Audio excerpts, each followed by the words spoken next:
तो भाई लोग कैसे हो। आज मैं फिर आप लोग के लिए एक हॉरर स्टोरी लेकर आया हूँ, आतंक। चलिए कहानी स्टार्ट करते हैं। सेठ गिरधारी लाल के पुत्र बादल को अस्पताल के इमरजेंसी यूनिट में ले जाया जा रहा था। जल्दी जल्दी करो, इमरजेंसी में ले चलो। सिर्फ आधे घंटे पश्चात दोनों गुर्दे बेकार हो चुके हैं। अगर 4 घंटे तक आपके भाई के ब्लड ग्रुप से संबंधित गुर्दा न मिला तो। नहीं, मेरे बेटे को कुछ नहीं होगा, मेरे बादल को कुछ नहीं हो सकता। उसे बचाओ डॉक्टर, कुछ भी करो। बेटे गज्जू, तू कुछ क्यों नहीं कहता रे। घबराओ नहीं माँ, घबराओ नहीं, बादल मेरा भाई है, कुछ नहीं होगा उसे। गजराज बेटे, लेकिन 4 घंटे में गुर्दा शहर में कहीं। ओफो अतुल, कहाँ रखी है किताब। वहीं तो ऊपर से दूसरे रैक में चौथी किताब। ये अतुल भैया को भी कुछ याद नहीं रहता। ऊपर से दूसरे रैक में चौथी किताब हूँ। दोनों हमेशा लड़ते रहते हैं। हाँ ये रही, उफ ओह। धड़ाक, आह ब्रिजेश, ब्रिजेश भैया। चीख निकल गई पिंकी के मुंह से। इनकी कमर से तो खून बह रहा है। आह मुझे कुछ हो रहा है अतुल, मेरी आंखों के आगे अंधेरा। ब्रिजेश भैया आंखें खोलो, ब्रिजेश भैया। ब्रिजेश, इन्हें फौरन हॉस्पिटल ले जाना होगा। 15 मिनट के भीतर। खून काफ़ी बह गया, इन्हें खून देना होगा। हॉस्पिटल के ब्लड बैंक से AB पॉजिटिव खून लेकर आओ जल्दी। तुम कुछ इंतजाम हुआ मिस्टर गजराज। नो, नहीं हुआ डॉक्टर। डॉक्टर, अगर मेरे भाई को कुछ हो गया तो इस हॉस्पिटल को आग लगा दूंगा। मेरा भाई मरना नहीं चाहिए डॉक्टर, चाहे उसके लिए कुछ भी करना पड़े। क्या मतलब है आपका। जब गुर्दा ही नहीं मिलेगा तो हम क्या कर सकेंगे। अगर आप चाहें तो बहुत कुछ कर सकते हैं डॉक्टर। तभी मैं ब्लड बैंक से खून ले आया हूँ डॉक्टर। ओह नैना, हरी अप। मेरे भैया अच्छे हो जाएंगे ना डॉक्टर अंकल। जरूर बेटे। ब्रिजेश को खून दिया जाने लगा। कुछ पल बाद डॉक्टर कसाना के ऑफिस में। डॉक्टर, ये 2 लाख रुपये इसी क्षण तुम्हारे हो सकते हैं। मगर मैं समझा नहीं, ये 2 लाख रुपये आप मुझे क्यों दे रहे हैं। बेड नंबर 20 पर ब्रिजेश नाम के जिस मरीज को खून दिया जा रहा है उसका ब्लड ग्रुप भी बादल के ब्लड ग्रुप वाला है। और दूसरे ही क्षण डॉक्टर कसाना जैसे सब कुछ समझ गया। लेकिन ये जुर्म होगा और फिर उसे खुद खून की ज़रूरत है। ऑपरेशन में उसकी जान भी जा सकती है। इस एरिया का बागडोर मेरे हाथों में है डॉक्टर। मैं तुम्हें यकीन दिलाता हूँ कि तुम पर कोई आँच नहीं आने दूंगा। सोचने में समय व्यर्थ मत करो डॉक्टर, मेरा बेटा पल पल मौत के मुंह में जा रहा है। और ऑपरेशन, आप घबराइए नहीं मिस्टर अतुल, मामूली सा ऑपरेशन होगा। मुझे लगता है चोट से शरीर के अंदर असर किया है। ऑपरेशन रूम की लाल बत्ती जल उठी। भैया, ब्रिजेश भैया होश में क्यों नहीं आते। आएंगे पिंकी, वे जल्दी होश में आएंगे।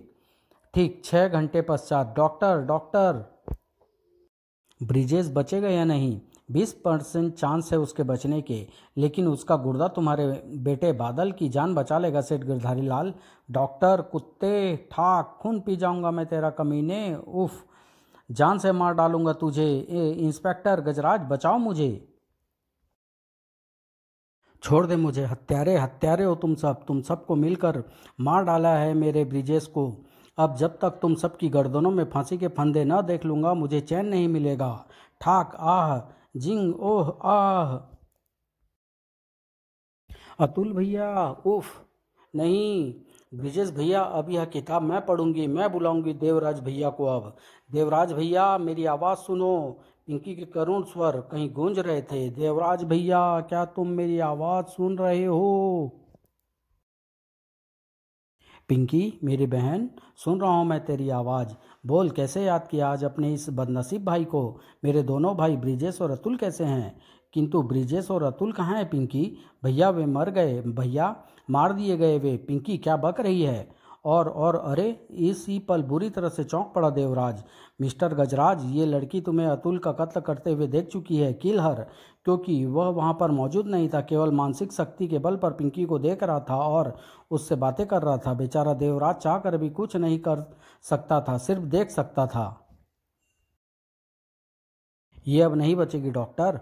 हिस, आह। अब कोई खतरा नहीं रहा। इसकी मौत केवल एक दुर्घटना साबित होगी। चलो इधर। अचानक पिंकी की नीली पड़ गई लाश की आंखें एकदम जिंदा हो उठी। आंखें मानो टीवी का पर्दा बन गई और उस पर्दे पर दौड़ने लगी मानो फिल्म। बीते हुए दिन की घटनाओं की फिल्म, ब्रिजेश के ऑपरेशन से अतुल की हत्या तक की फिल्म, जिसे देखते देखते देवराज की नसों में बहता खून लावे में बदल गया। हॉस्पिटल में बादल वाले स्पेशल वार्ड में करा गुंजी, आह मेरे लाल, बादल को होश आ रहा है डॉक्टर, मुबारक हो सेठ जी, आपके बेटे की जान बच गई। अगर समय रहते गुर्दा न मिलता तो डॉक्टर, मैं उस फरिश्ते से तुरंत मिलना चाहूँगा जिसने अपना गुर्दा दान देकर मेरी जान बचाई। सॉरी मिस्टर बादल, वह नेक इंसान अब इस दुनिया में नहीं है, हम उसे नहीं बचा पाए। नो, लेकिन उसके परिवार वाले? बादल, उसका एक भाई था जो स्मैक बेचता था, वह भागता हुआ पुलिस की गोली से मारा गया। यस, और जब हम ये समाचार उसकी छोटी बहन पिंकी को देने पहुंचे तो वहाँ नीली पड़ी उसकी लाश मिली, उसे सांप काट चुका था। उफ। 2 दिन बाद बादल को अस्पताल से छुट्टी दे दी गई।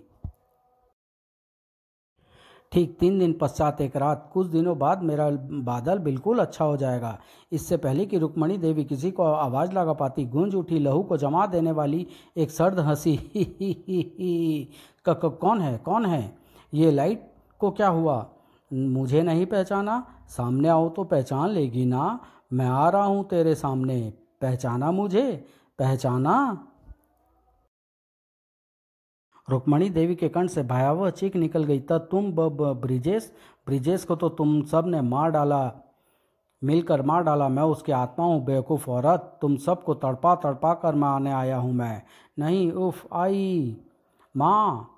पलक झपकते ही सेठ गिरधारी लाल, गजराज, बादल और नर्स नैना वहाँ पहुँच चुके थे। ओ माय गॉड, यह सब कैसे हुआ बादल? मैं तो खुद माँ की चीख सुनकर उफ, लेकिन ये दरवाज़ा कैसे टूट गया? 15 मिनट बाद रुक्मणी देवी की आंख खुली, आंखों में खौफ ही खौफ भरा था। आत्मा, आत्मा आ गई, आत्मा आ गई गज्जू। आत्मा?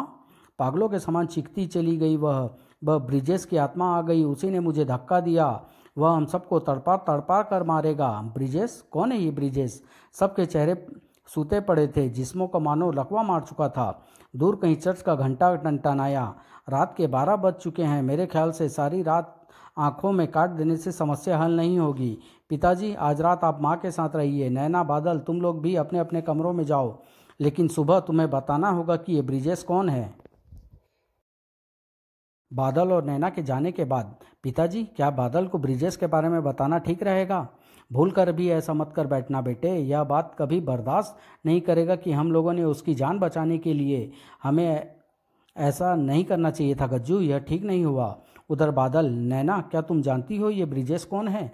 लेकिन तुम कैसे जान सकती हो? तुम तो एक मामूली सी नर्स हो जिसे मेरी देखभाल के लिए रखा गया है। Okay, good night.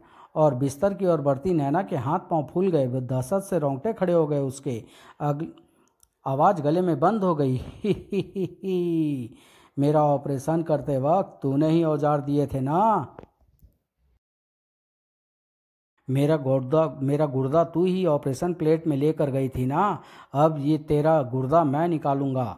बंगला चीख से गूंज उठा, बचाओ। पसीने से लथपथ नैना आंधी तूफान की तरह दरवाजे पर झपटी। इंस्पेक्टर गजराज, बादल, मुझे बचाओ। दरवाज़ा खुलते ही उसके मुंह से भयंकर डकार निकल गई। फड़ाक। ओह, आ, तेरा गुर्दा लिए बगैर नहीं जाऊंगा।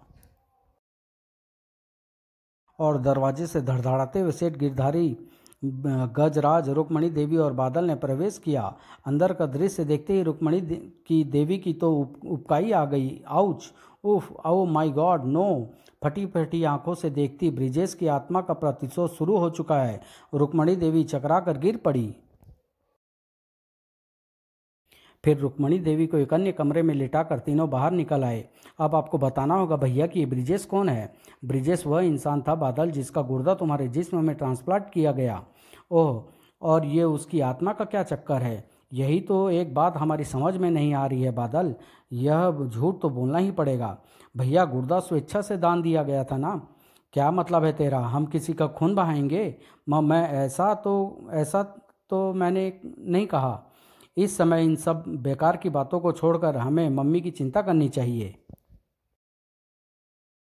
प्रातःकाल सूर्य की रश्मियाँ में मंडराई एक परछाई।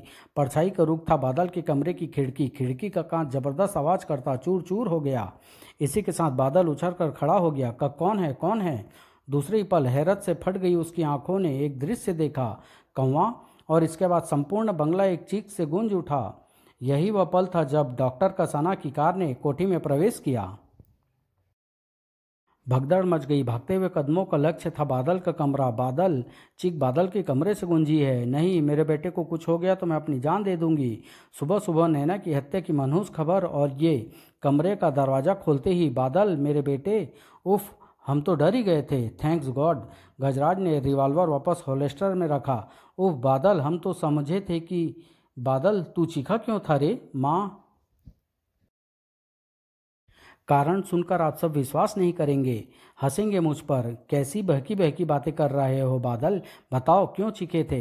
एक कौवा खिड़की का कांच तोड़कर मेरे कमरे में घुसा और देखते ही देखते मेरे अंदर समा गया।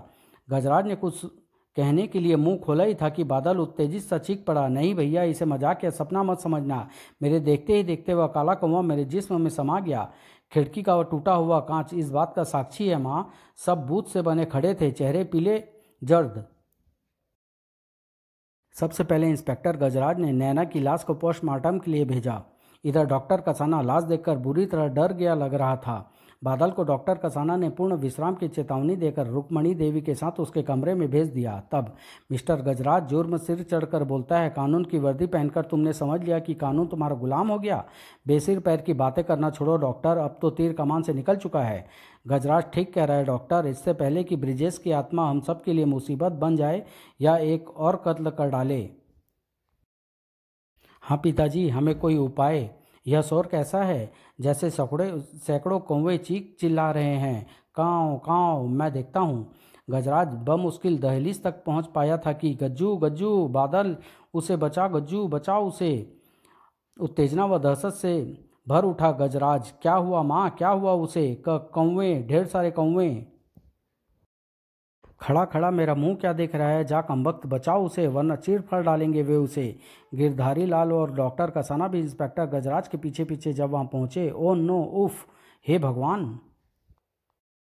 आतंक की पराकाष्ठा से चीख पड़े गिरधारी लाल। गज्जू, फायर कर, गोली चला। आह।